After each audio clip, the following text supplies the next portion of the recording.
नमस्कार दोस्तों, मैं नरेंद्र सिंह एग्रीकल्चर क्लासेस मुरैना से आप सभी का एक बार फिर से स्वागत करता हूं।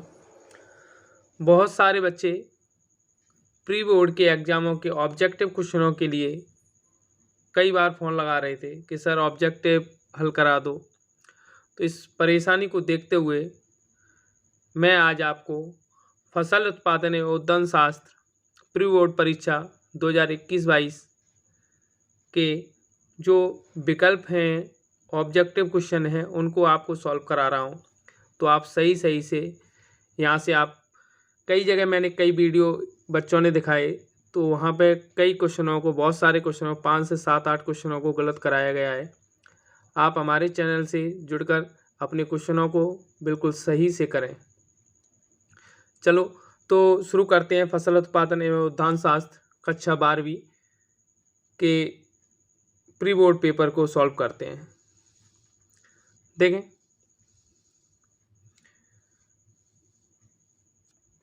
सबसे पहला क्वेश्चन है, चक्षु वर्ग में दोनों दर्पणों के बीच का कोण होता है। तो जो चक्षु वर्ग में दोनों दर्पणों के बीच का कोण होता है वो होता है 45 डिग्री। कितना होता है? 45 डिग्री होता है यहाँ पे। दूसरा है, क्रॉस स्टॉप की दो भुजाओं के बीच का कोण होता है। तो जो क्रॉस स्टॉप होता है उसके जो बीच की दो भुजाएं होती हैं उनका कोण 90 डिग्री होता है। कितना होता है? 90 डिग्री होता है। फसल चक्र का सही उदाहरण है। तो देखें, फसल चक्र का सही उदाहरण क्या है? तो फसल चक्र देखें, आप धान के बाद आप गेहूं कर सकते हो, ठीक है। धान के बाद, धान के कटने के बाद गेहूं कर सकते हो। धान के बाद मक्का नहीं कर सकते क्योंकि धान और मक्का दोनों एक ही ऋतु के हैं, ठीक है। और ये धान ज़्यादा पानी चाहती है और मक्का ज़्यादा पानी नहीं चाहती, तो ये भी नहीं कर सकते। धान और मसूर भी नहीं कर सकते क्योंकि ये ज़्यादा पानी चाहता है, ये कम पानी चाहता है। धान और सोयाबीन एक ही ऋतु के हैं, खरीफ ऋतु के, परंतु दोनों को एक साथ आप एक साथ नहीं कर सकते हो। चक्र की बात कर रहा है, एक साथ नहीं। चक्र का मतलब एक के बाद दूसरी फसल। तो यहाँ पे हमारे पास धान, और धान काटने के बाद हम अपने खेत में गेहूँ कर सकते हैं। तो ये हमारा सही उत्तर होगा। अगला क्वेश्चन है, मिश्रित फसल का सही उदाहरण है। तो आप बताइए कि धान और गेहूं को कर सकते हैं? नहीं कर सकते हैं, क्योंकि धान के साथ गेहूं, धान खरीफ ऋतु का है, गेहूं रबी ऋतु का है, तो नहीं करेंगे। धान प्लस मक्का, धान खरीफ ऋतु की है, मक्का भी खरीफ ऋतु की, परंतु ये ज़्यादा पानी की है, ये कम पानी की है, तो दोनों को साथ मिला के नहीं कर सकते। गेहूं प्लस चना, तो गेहूं रबी ऋतु का है, चना भी रबी ऋतु का है, दोनों को आप मिलाकर बो सकते हो।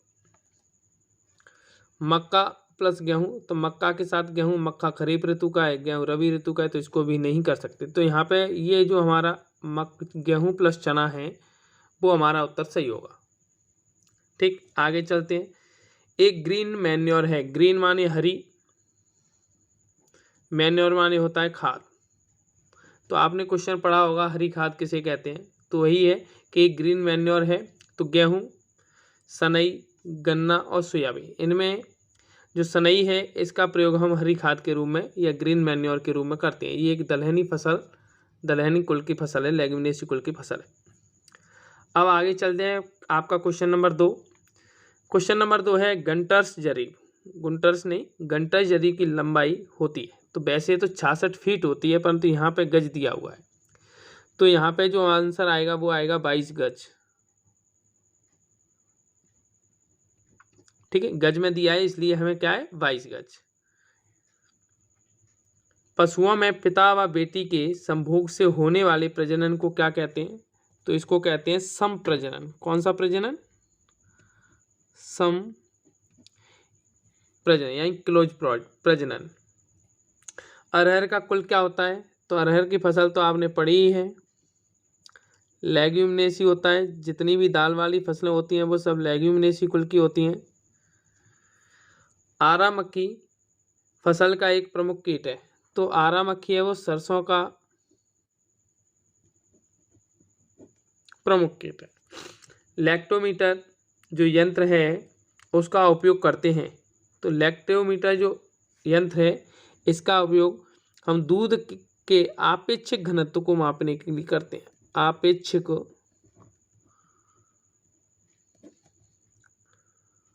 घनत्व को मापने के लिए हम क्या करते हैं? आपेक्षिक घनत्व को मापने के लिए हम करते हैं। ठीक है। अगला है गौसाण के वीर्य का पीएच मान होता है। जो गौसाण है उसके वीर्य का पीएच मान कितना होता है? तो जो गौसाण है उसके वीर्य का पीएच मान 6.5 से 7.5 होता है। ठीक है। तो भैया ये हमारे 2 क्वेश्चन थे जो हमने यहाँ पे कंप्लीट किए। आगे फिर देखते हैं।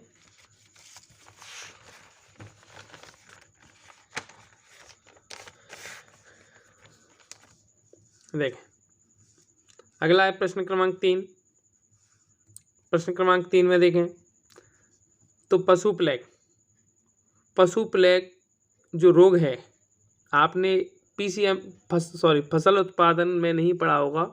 ये फसल उत्पादन का पेपर है, परंतु यहाँ पे एमपी बोर्ड वालों ने पता नहीं क्या किया है, उल्टा सीधा पटक दिया है इसमें पूरा। ठीक है। तो आपने पशु प्लेग जो है पशुपालन के चैप्टर नंबर 4 में पढ़ा था, और चैप्टर नंबर 4 में हमने पढ़ा कि पशु प्लेग एक विषाणु जनित रोग है। क्या है? विषाणु जनित रोग है। दूसरा है गलघोंटू कैसा है? तो जीवाणु जनित रोग है। ठीक। कॉक्सीडियोसिस रोग है, वो कैसा है? तो कॉक्सीडियोसिस एक प्रोटोजोआ जनित रोग है। आंतरिक परजीवी कौन सा है? तो गोलाकृमि एक आंतरिक परजीवी है। रिकेट्स क्या है? एक पोषकहीनता वाला रोग है, पोषक तत्वों की कमी से होने वाला रोग, जिसे हम सूखा भी बोलते हैं। अब आगे देखते हैं क्वेश्चन नंबर 4 में देखें। क्वेश्चन नंबर 4 में हम देख रहे हैं गंटर जरी में कितने टैग होते हैं? टैग का मतलब हम लटकन भी बोल सकते हैं। तो लटकन की जो संख्या होती है वो कितनी होती है? 9 होती है। गेहूं का वानस्पतिक नाम है, तो गेहूं का जो वानस्पतिक नाम है वो है ट्रिटिकम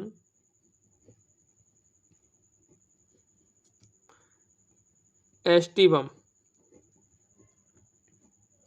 यह ग्रेमनी कुल का पौधा होता है। दूध में वसा का परीक्षण किस यंत्र द्वारा किया जाता है? तो दूध में जो वसा का परीक्षण करते हैं वो ब्यूटायरोमीटर के द्वारा करते हैं। किसके द्वारा? ब्यूटायरोमीटर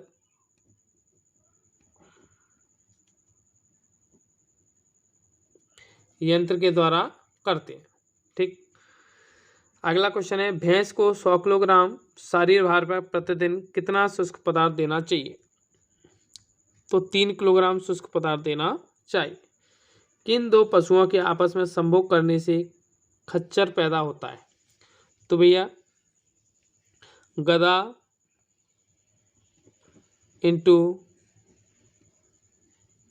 घोड़ी के संभोग करने से खच्चर पैदा होता है। दूध में से वसा अलग करने वाले यंत्र को क्या कहते हैं? दूध में से वसा कौन सा यंत्र करता है? तो क्रीम सेपरेटर मशीन। क्रीम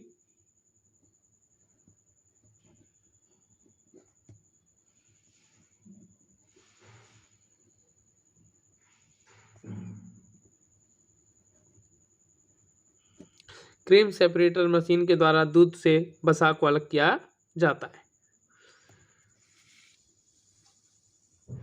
अब देखें सत्य में भदावरी नस्ल बकरी की एक प्रसिद्ध नस्ल है। तो भदावरी नस्ल बकरी की नस्ल नहीं होती है, भैंस की नस्ल है। तो इसका मतलब है ये गलत है, असत्य।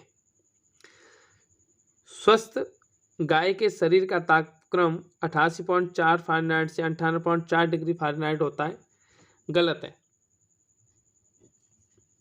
फसल चक्र द्वारा खरपतवार नियंत्रित किया जा सकता है।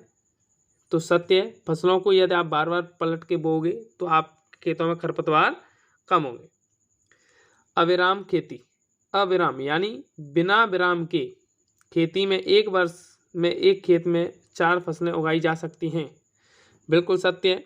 ज़्यादा से ज़्यादा फसलें अविराम खेती के द्वारा उगाई जा सकती हैं। इसमें क्या होता है कि खेत की बुवाई से, खेत में जो फसल होती है उसकी कटाई से पहले ही दूसरी फसल की बुवाई कर दी जाती है। पशुओं को संतुलित आहार देना चाहिए भैया, बिल्कुल देना चाहिए, क्यों नहीं। साहिवाल नस्ल गाय की बोझा ढोने वाली एक नस्ल है, गलत, ये दुधारू नस्ल है। अब इसमें 2 क्वेश्चन और आए हैं ऐसे जो आपको सिलेबस से आउट है। वैसे ये इसमें मिक्सर किया गया है 11th क्लास का पशुपालन और इस तरीके का पेपर हमारे यहाँ आया है MP बोर्ड का प्री बोर्ड में फसल उत्पादन से, इसमें सब कुछ मिक्स करके दे दिया है, तो बच्चों को बड़ी दिक्कत हो रही है। तो इनमें 1-2 क्वेश्चन और है जिसको और मैं सॉल्व कर रहा हूँ। प्रश्न क्रमांक 6, सरसों अथवा गेहूं की किन्हीं 4 किस्मों के नाम। अथवा लगा हुआ है यहाँ पे, मतलब या तो सरसों कीजिए या गेहूं कीजिए। मैं आपको गेहूं की वैरायटियों के नाम बता रहा हूँ यहाँ पे। पहली वैरायटी है PVW 343, ठीक। दूसरी है सोनालिका,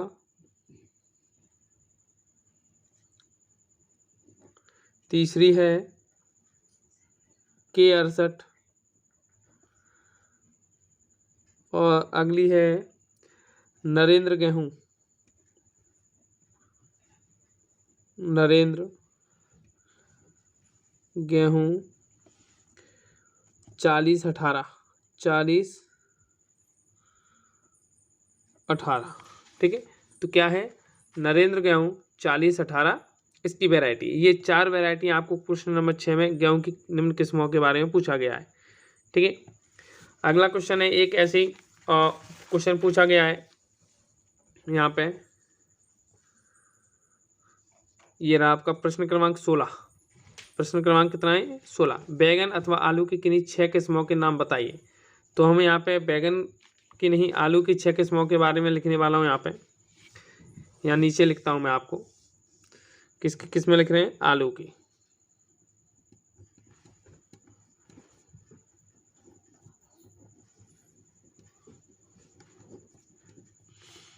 तो number 1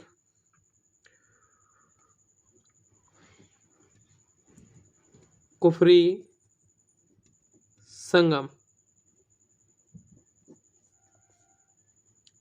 number 2 Kufri Neelkanth,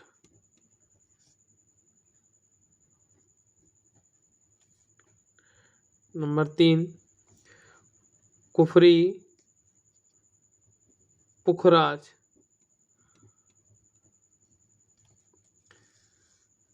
number 4 Kufri Chandramukhi,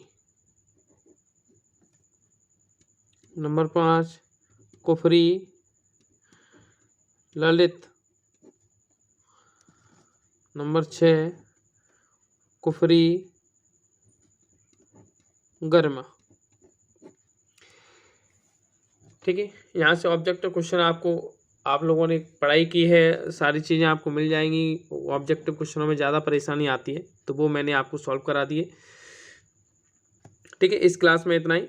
अगली वीडियो में मैं फसल उत्पादन तो हो ही गया है, पशुपालन और PCMB के क्वेश्चन भी सॉल्व कराऊंगा, जिन्हें आप ज़रूर देखें, आपके काम आएंगे। धन्यवाद, जय हिंद।